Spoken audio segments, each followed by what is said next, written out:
What is up, everybody? Welcome back to Miles TV, where we're doing part 2, episode 56 of Power Word Fail. So we're back with another Power Word Fail review. I think I need to start doing like part 1 and part 2 together. It's been such a long time since I've done these reviews that I'm like, I ain't forgot how to do and talk forever. You just want to... I'm not a good rambler, so yeah. But anyway, so let's just go ahead and dive right into this episode. The gang goes... We start off and the gang goes off to find Brom. Not hard at all. I think Ferric and Pickles go off to find Brom. They want to use Brom to get rid of, kind of tie him into, Ferric wants to use Brom to kind of tie him into getting rid of the Harbinger. The Harbinger of Change. Ferric kind of comes up with this idea to put on a show or some kind of ruse to kind of like trick Brom into like performing this show. At first they were like, let's trick him into like killing him, but they're just going to use Brom in some kind of way. For Ferric, this is killing 2 birds, 1 stone, maybe many stones. We don't know how it happens, but he wants to get rid of both these people. And I know that the Harbinger is like in league with the cultists and all this stuff, but I'm just like, why are they immediately jumping to killing this person? Like, we don't know who he is, what he's doing this stuff for. We just know that he's been seen with the cultist people, and Pickles Oasis doesn't like him. So I'm just real interested on how this is gonna backfire, or is this straightforward like bad guy? So there's a lot to do there. They do convince Brom to kind of do a performance. Brom is not interested in like getting rid of the Harbinger. So he just kind of like, hey, let's not, I'm not about that. Man, Cody did Brom's voice, and he did like this little hum to it, and it was hilarious. Ferric and Pickles have like a little sweet bonding moment after Brom leaves, and Ferric kind of apologizes again to Pickles about like how he viewed her and everything. And Pickles is Pickles is pretty straightforward and understanding. It's like, hey, show me change and I'll believe you changed. And Ferric, of course, says he's not going to run away again. He's a changed individual.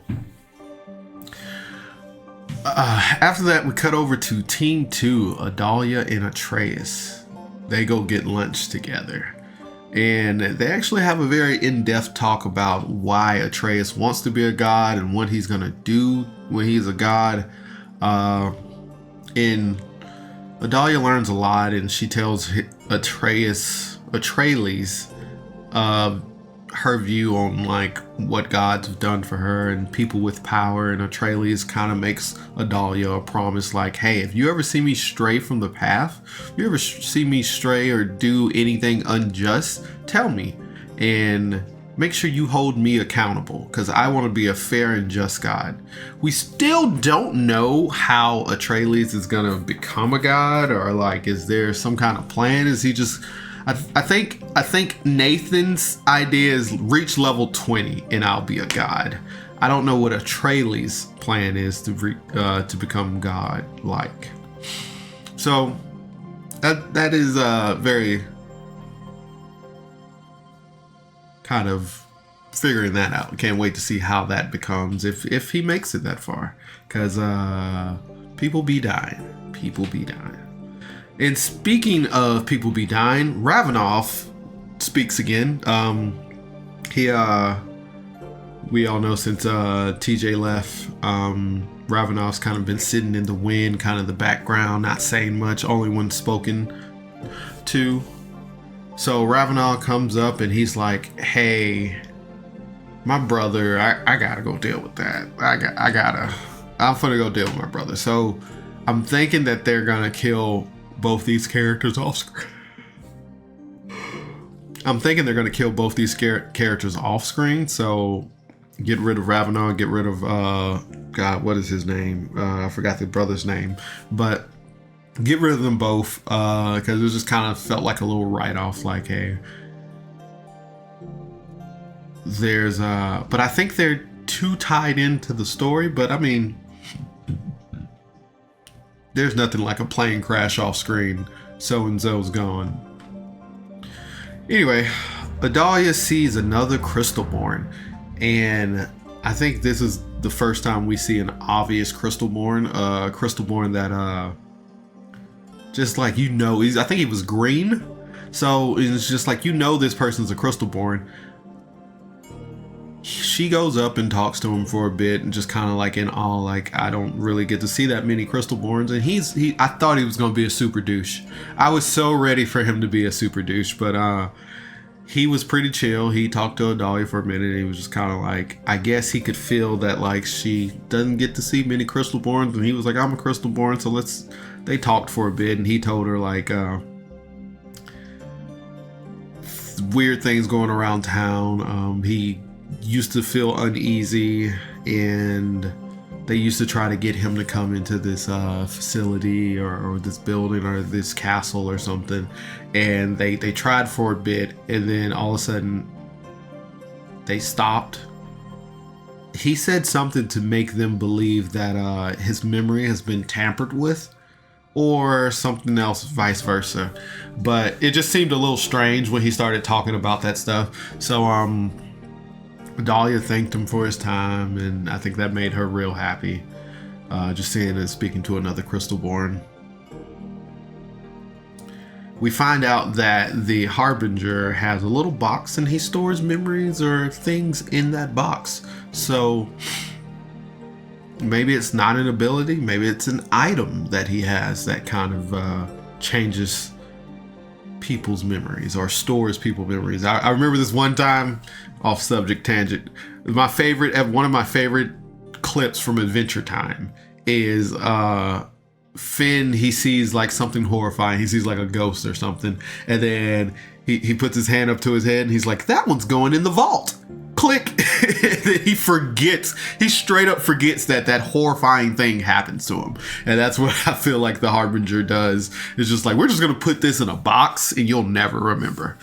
Then we cut over to Team Ambrose. He's kind of just walking around town, kind of getting a feel for everything, seeing escape routes, doing very Ambrose-like things. As he's kind of eavesdropping on everybody, he sees that he hears that people kind of got their memory changed. People don't remember their kids. People don't remember their bad breakups. People don't remember their wives. There's like a whole bunch of that going around the town. Eventually, Ambrose runs across Braum, but he doesn't want to talk to him, so he kind of avoids him. And I am a big fan of like, man, the DM didn't point that out for you not to, there's something to that. Go talk to Braum. But Ambrose doesn't like Braum. He meets up with Ferric and Pickles. He actually ends up scaring them. They were trying to scare him, but Ambrose is a master at stealth. Like, you would think he's a thief, but he is I think he's an artificer or a ranger, something like that. Ranger would make certain. I think he's an artificer. Anyway, eventually the whole group meets up somewhere in the town square. They talk about trying to kill the Harbinger. They debate on it for a while, and then they debate on like getting Braum. Ambrose has this conflict of denial about killing somebody. I think somebody along the way was like, Ambrose, you killed somebody. And he's like, that's not the same. That's just not the same thing. It's just like, no, Ambrose, you definitely killed somebody.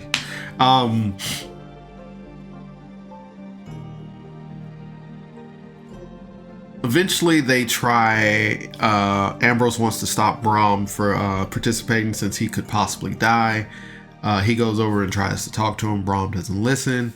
And Ferric ends up going over there and talking to him. Is like, hey, don't do this. You could die. he eventually uses words of terror to scare him into believing that he has contagious diarrhea. And Brom eventually goes like, okay, I'm scared of diarrhea, this contagious diarrhea, and I don't think I'm gonna go. They successfully talk Brom out of it, and Brom leaves. They wait around for the Harbinger. They wait for him to show up. He creeps out, hunchback individual on a rope, in a robe. And when he comes out, the episode ends. Now, biggest theory is that the Harbinger is somebody important, somebody actually really cool, might be a real god. Could be the prince. Wait a minute. I'm like, okay, they didn't kill the prince. They're still looking for the prince. So the Harbinger has to be somebody really big. And I know the series ended, and I know this is all said and done, but I haven't listened to it yet. So I really think that next episode is going to come about, and it's going to be somebody important. They're going to be like, oh, we can't kill him, or we can't, do whatever. So or they're going to steal the item that he uses to